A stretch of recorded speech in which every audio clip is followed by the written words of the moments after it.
ভালো বীজে ভালো ফসল। লতিরাজ কচুর অরিজিনাল চারা। দর্শক, আমাদের বাসাটা হচ্ছে নাটোর জেলার বড়াইগ্রাম থানায় অবস্থিত। আমরা দেশের সকল জেলায় ভালো মানের বীজ বা চারাগুলো কিন্তু পাঠিয়ে থাকি। ভালো বীজে ভালো ফসল। তো যারা লতিরাজ কচু বাড়িয়ে এক চাষ করতে চান, অবশ্যই আমাদের সাথে আপনারা যোগাযোগ করতে পারেন। আমাদের বাসাটা হচ্ছে নাটোর জেলার বড়াইগ্রাম থানায় এটা অবস্থিত। অত্যন্ত অল্প খরচে অধিক লাভজনক একটি ফসল হচ্ছে কচুরলতি চাষ। যারা লতিরাজ কচু বাড়িয়ে এক চাষ করতে যাচ্ছেন, দেরি কেন, এখনই যোগাযোগ করে ফেলুন আমাদের স্ক্রিনে দেওয়া নাম্বারে।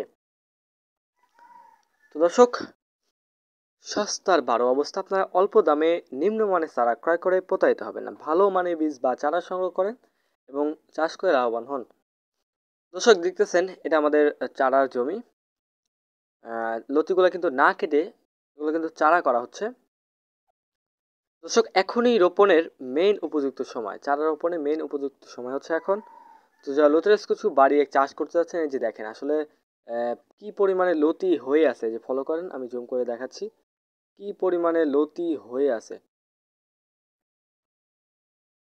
সস্তার বারো অবস্থা, আপনারা ভালো মানের বীজ সংগ্রহ করেন। আমরা দীর্ঘ 7 বছর হচ্ছে লতিরাজ কচু বাড়ি এক চাষের সাথে সম্পৃক্ত আছি।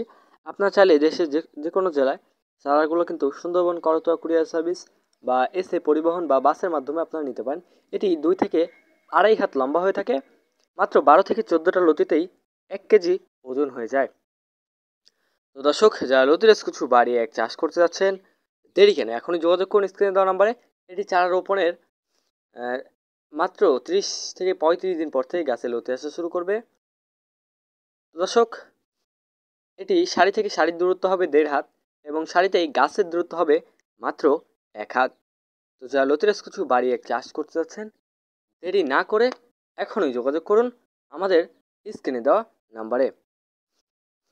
দর্শক, এই যে দেখতেছেন লতিগুলা দেখতেছেন, আসলে অত্যন্ত মানসম্মত কোয়ালিটি সম্পন্ন লতি, মোটা, ঠিক আছে।